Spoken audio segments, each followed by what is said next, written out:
Welcome to Law You Should Know. The law affects every aspect of our lives, our home, our jobs, and our recreational activities. Now you can learn about the law and how to protect yourself against the loss of your liberty or property. Learn how to stand up for your rights and seek compensation when you have been wronged. Your host for Law You Should Know is attorney Kenneth J. Landau with the Mineola Law Firm of Shane, Dox, Denisi, and Corker. He's a member of the Committee on Professional Ethics of the Bar Association of Nassau County and counsel to the Nassau Academy of Law. And now, here is your host for Law You Should Know, attorney Kenneth J. Landau.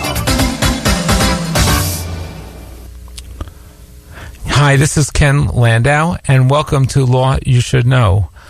Today, we're going to be talking about if you're moving to Florida, what you should do concerning your house and your estate, and what legal documents you should take care of. You can take care of them up here before you go, and what things you need to be aware of if you're changing your major basic residence. My guest today is Daniel Bernard, and he's with the firm of Twomey, Latham, and Aaron Riverhead. He's a tax attorney, and also he's admitted to New York and the Florida Bar. And he counsels many people when they're considering moving or after they've moved on these matters. Daniel, welcome to Law You Should Know. Thanks for having me, Ken. It's great to be here to talk about this today. Now, especially if it's a warm day in New York, why would anyone want to move to Florida? Well, besides the lack of snow and the warmer weather and the year-round golf, there's a lot of tax advantages. For example, Florida does not have a state income tax, whereas New York does have a state income tax, as we all know when we get our W-2s. Including Florida does not have a capital gains tax, whereas New York taxes capital gains at the regular income tax rates. Florida does not have an estate tax, whereas New York's estate tax is up to 16%, with most taxable states coming in around 13%. Florida does not have a gift tax. New York does not have a gift tax, but New York will bring the value of gifts back into your estate if they're made within 3 years. Florida has lower property taxes. On average, the property taxes on a house in Florida are 1.1% of the home's value. So that's probably, on average in Florida, $2,500 to $5,000 a year. As we know, on Long Island, property taxes are pretty high. On average, in Suffolk County, you're looking at $10,000 a year. And on average in Nassau, you're looking at $11,000 a year, but I'm sure many of the listeners pay much more than that. Okay, so there are tax advantages to move to Florida if someone's retired or their situation in life permits that, or perhaps they can work from home. If for some reason they want to be considered a Florida resident but still work part-time or live part-time in New York, what are some things they have to be aware of? Okay, so the big thing would be that you can certainly still spend time in New York, but if you want to be a Florida resident and no longer be a New York resident, and as I said, the primary benefit to no longer being a New York resident is going to be the taxes, no longer having to pay New York income tax. You need to change your domicile to Florida. So you can have, there's two ways you can be taxed as a New York resident. Either you're domiciled in New York, meaning New York is your home, or you're a statutory resident, meaning you've spent more than 183 days in New York. So step one would be change your domicile to Florida, and step two would be make sure you stay out of New York for more than 183 days. And the government really does keep track of it, the taxing authorities, because the New York state taxing authorities would like to get their taxes. And if you're in Florida, you don't want to pay them. So you really have to keep track of what days you're in Florida versus what days you're in New York. Absolutely. So New York is very aggressive with these residency audits. There's one statistic out there that they collected approximately $1 billion between 2010 and 2017 with these audits. On average, they collect over $100,000 per audit, and they're usually pretty successful with these audits. So it's definitely something that New York is aggressive with and does pursue. And if you get caught in an audit, it's not something you want to fight alone. You should have your qualified accountant or qualified attorney, such as yourself, represent you, because there's a lot of money at stake. Absolutely. And typically they're not coming after you for 1 year. Typically it's a multi-year audit, and certainly a lot of money at stake, definitely. So if you stay in New York, but you live in Florida less than 180 days, you still can get the benefit of the lower property taxes, and you also will keep your star exemption in New York. If so, that is the one disadvantage of becoming a Florida resident over a New York resident. If you're New York, the star exemption is only for New York residents, and it's only on your primary residence. So if you change your residency to Florida, yes, you will lose that star exemption. So my recommendation would be for people to, if you're thinking about this, discuss it with your accountant, discuss it with a tax attorney, maybe run some numbers and see where you're going to be. If losing the star exemption will make up for it, the other tax benefits will make up for it in Florida, and possibly think about downsizing and to a 55 and over community, a condo here on Long Island, and lowering your property taxes that way, and then you'll have a corresponding benefit in Florida. And if you do decide to move to Florida by being a resident more than $180 a year, again, 180 days, you don't want to get tripped up, because if you take the star exemption in New York, that'll be Exhibit A that the taxing authorities use against you. Well, if you're being audited for your domicile, there's 5 things they're going to look at. They're going to look at your house. They're going to look at your active business involvement. They're going to look at items near and dear, and they're going to look at your family connections. So the house, they're basically going to look at what kind of house do you live in on Long Island versus what do you live in Florida. So if you live in a 5-bedroom house on Long Island and you live in a 2-bedroom condo in Florida, they're going to say, this is really your home. This is, no one vacations in a much larger house. This is actually your house. Active business involvement, this is kind of like, it's been in the news recently with Carl Icahn is moving his whole business to Florida. So they're going to look at, if you still are involved in a New York business, you really still live in New York. The items near and dear is probably the most important one, and that is take all of the things that are important to you, stamp collections, guitars, whatever you collect, your wedding album, things of that nature, family heirlooms, anything that's important to you, and you want to bring that to Florida, because that's the taxing authority is going to argue your home is where you keep the things that are important to you. Can you challenge these assumptions and try to prove that in this case you did live in the dumpy house in Florida, or you kept some of your collections in New York? Absolutely. So these audits are very fact intensive, and the burden is on the taxpayer, because New York, when they audit you, they don't really know a lot of these things. They just see that you stop paying New York tax. So you're going to have to make the argument that, okay, well, I kept my house in New York, and maybe it's nicer, but it's where my kids grew up. That's why I kept it. I'm really living in Florida. Time spent is going to be a big aspect, because outside of the 183 days, there's many people that don't spend 183 days anywhere. You could be spending 2 months in New York and 5 months in Florida, and the rest of the time you're traveling the world. they're not going to just say, well, you're not here for the days. They're going to look at where are you spending most of your time. So spending most of your time outside of New York is definitely helpful.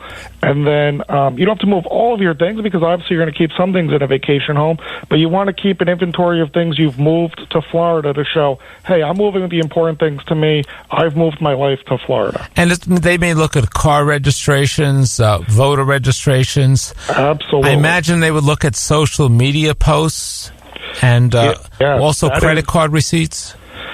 So that is definitely, you've hit on a lot of the things that we recommend that people do. Exchange your New York driver's license for a Florida driver's license. Register to vote in Florida. Florida's more of a swing state anyway, so no matter what your political beliefs, your vote may count more down there, for lack of a better term. And you can always register as an independent down there. Absolutely. If you're not sure what to do. You can register car, boat, RV, anything else you have in Florida. Open up a Florida bank account. Start going to a Florida church or synagogue, other place of worship. There's a application you can file for it's called a declaration of domicile in the county where you live. File for a homestead exemption on your Florida residence.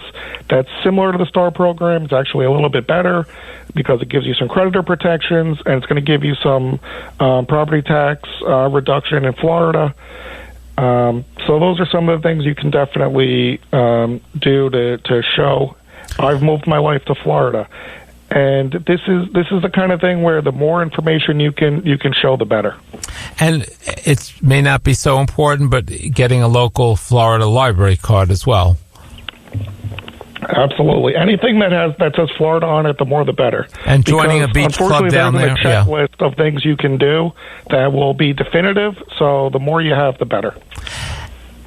And if someone is moving to Florida for the reasons you mentioned, what do they have to do concerning their estate? They may have some documents already done, trusts established up here, a will prepared in New York, other things already done in New York. What do they have to do if they're going to move to Florida or spend more than 180 days of the year in Florida?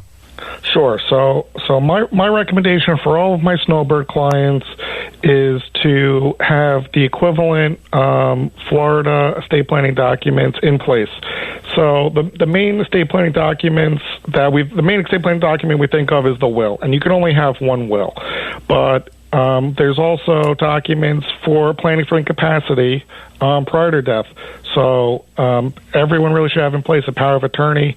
So that's putting someone in place to make financial decisions for you if you can't make them on your own. And then a healthcare proxy. That's someone that's going to make healthcare decisions for you if you can't make them on your own.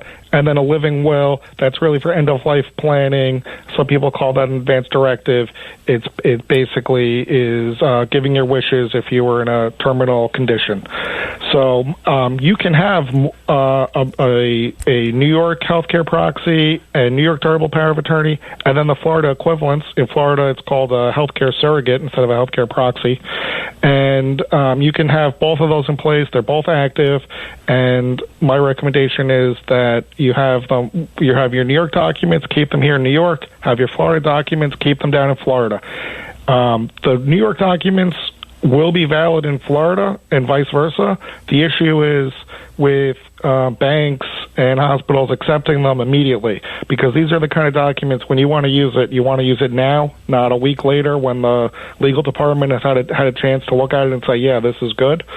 And they're just used to seeing their form. New York's used to seeing the New York power of attorney, the New York healthcare proxy, and the same thing in Florida. So that's a simple thing that people can do, and I think it also helps to show that you're moving your life to Florida by having Florida documents in place. Okay, we have to take a short break now. We'll discuss more of these documents and what happens when you move to Florida. My guest is Daniel Bernard with the firm of Twomey Latham, and they're in Riverhead, New York. And this is Ken Landau, and you're listening to the voice of the Nassau Community College, 90.3 WHPC.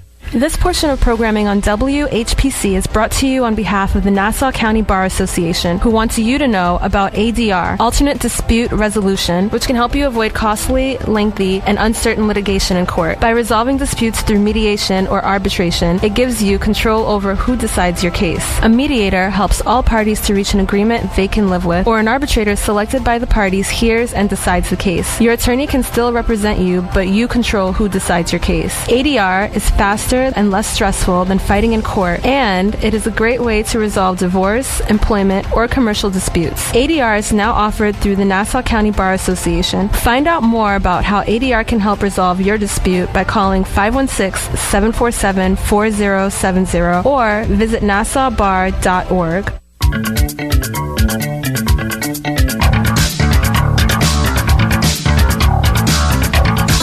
Once again, we continue with Law You Should Know. From the Mineola Law Firm of Shane, Dox, Denise, Corker, and Sauer, here is attorney Kenneth J. Landau. Hi, this is Ken Landau, and welcome back to Law You Should Know. We're talking about what if you move to Florida, what the different legal and tax ramifications are, and our guest is Daniel Bernard. He's an attorney with the firm of Twomey, Latham in Riverhead, New York, and he's also an attorney in New York and Florida. And Daniel, just to reiterate one important point you made, you can make up duplicate sets of some of your documents for Florida and for New York, but there's only one will. Yes. So the healthcare proxies, power of attorney, you can have them for multiple states, but you can only have one will at a time. If you create a new will, it's going to revoke the prior will. And so my recommendation for your will, if you're moving to Florida, is to have it reviewed, make sure it still fits your wishes, but a will validly executed in New York should be acceptable in Florida. Florida should probate it, no issue, and vice versa. If you have a will that you validly executed in Florida as a Florida resident, it can be probated here. And if you don't have a will, do they follow the same rules of intestacy, dividing up your property if you do not have a will in Florida and New York? If you do not have a will, Florida's intestacy is slightly different, but for the most part, if you're survived by a spouse, your spouse is going to get everything, and then if you're survived by just children, no spouse, your children will get your assets. And if let's say you have moved to Florida, you still have connections and property in New York, and you actually die when you're in New York, you still have to probate in Florida because that's your main residence, or can you probate here because you pass away in New York and you do have property in New York which needs to be distributed? Absolutely. So this is a big issue for snowbirds. The primary probate would be the state where you're a resident. So if you're still a New York resident, your probate would be in New York. But if you own real property outside of New York State, there would have to be an ancillary probate in that other state. So say you have a house in New York, and then you have a condo in Florida. Your will is probated in New York. You would have to have an ancillary probate in Florida for that condo. And although it says ancillary, it's only one asset, the same formalities apply as if you're doing a full probate. And that includes having to publish notice to creditors, which can run over $500, as well as just having to do two probates. The good news is that we can do these probates from New York in Florida because Florida has adopted e-filing. And then the even better news is that you can avoid ancillary probate altogether by transferring that Florida property into a trust. And can you do that even if the New York property is not held in trust, or you get some kind of trust for everything? Absolutely. So typically we would recommend that you transfer the out-of-state property into a revocable trust, and the reason for that is that it just gives you the most flexibility.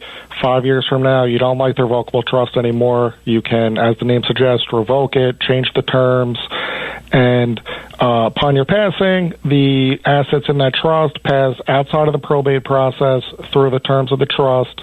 The trustee would distribute the property based on your wishes in the trust, and ancillary probate could be avoided. And what about the same executors or trustees you would want to use? Maybe they live in New York, or let's say your accountant or your lawyer, they're in New York. Can you still use them in a Florida will?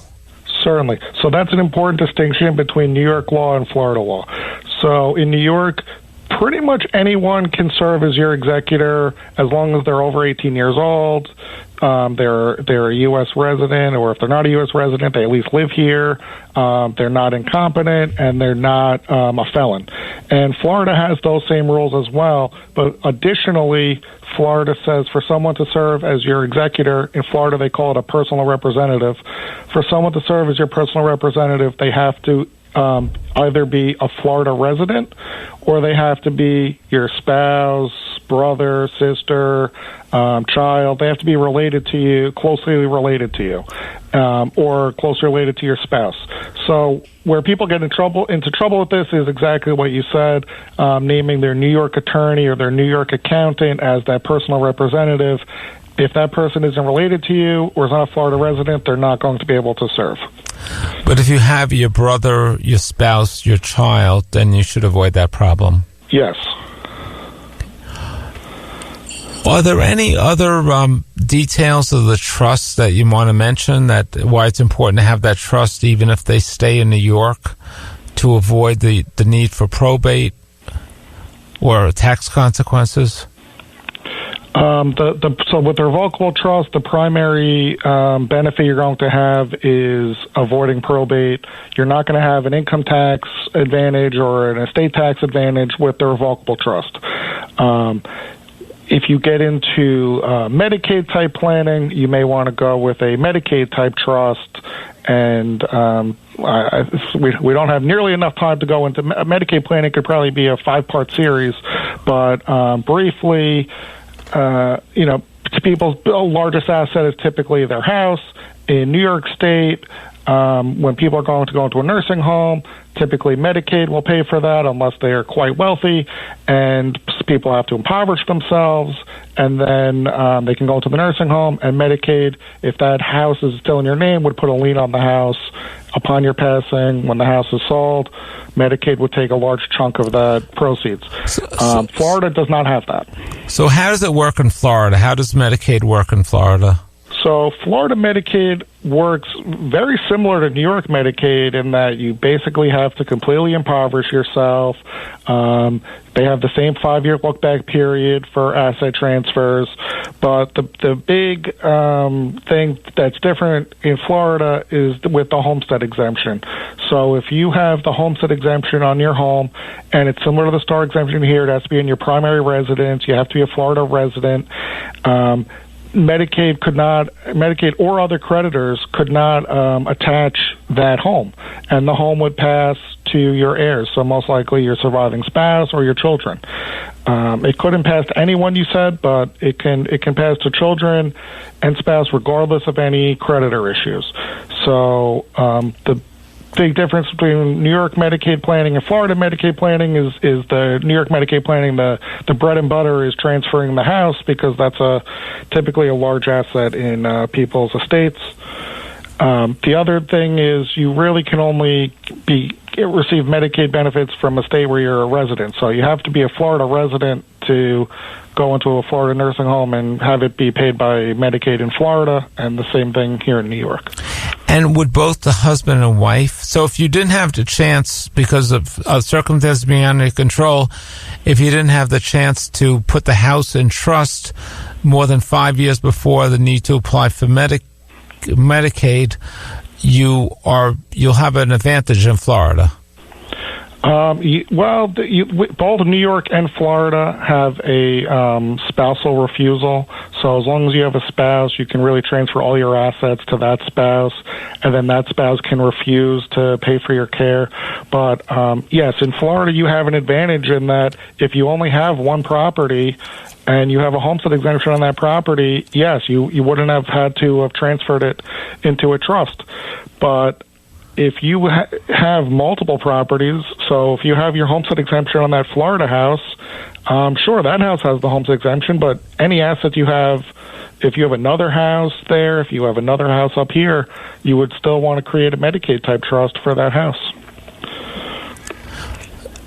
And the standards to be the same and otherwise the same in going to Medicaid or becoming disabled, qualifying for assistance for a nursing home or home care. That would be the same as you'd be treated the same in Long Island versus Florida.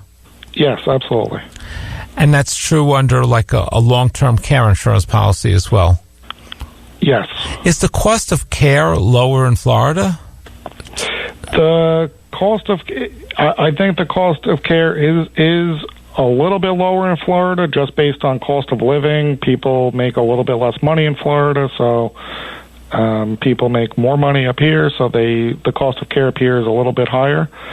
But ultimately, for example, with the look-back periods for Medicaid in New York, the number they look at is the average nursing home cost in New York. They use the number over $9,000, and in Florida the number they use is a little over $7,000. So there's definitely a cost difference between New York and Florida. Okay. Do you see an increase? We just have about 2 minutes left in the show. Do you see an increasing movement of people moving to Florida because of favorable tax consequences, or that's leveled off, or it's hard to predict from one year to the next? Absolutely. Jerry Seinfeld had a great quote that I think is still applicable today, where he said, "My parents didn't want to move to Florida, but they turned 60, and that's the law." And I think it's not necessarily the law that people that turn 60 have to move to Florida, but the tax laws in New York versus Florida, I think, make it definitely beneficial. And certainly we're seeing a lot of high income people wanting to move to Florida. I briefly mentioned Carl Icahn. There's a lot of, I think Naples, Florida is one of the highest concentrations of billionaires in the United States. So the word is definitely out on Florida, and it's been out for a while, basically since the invention of air conditioning, and people are definitely heading down there. And especially colder winters in New York. I'd like to thank our guest, Daniel Bernard. Keep in mind, whatever you've heard is information and not legal advice. Get legal advice from your own accountant or financial advisor or attorney. If you missed any portion of this program or you want to tell anyone else about it, the podcast is available for free at nccradio.org.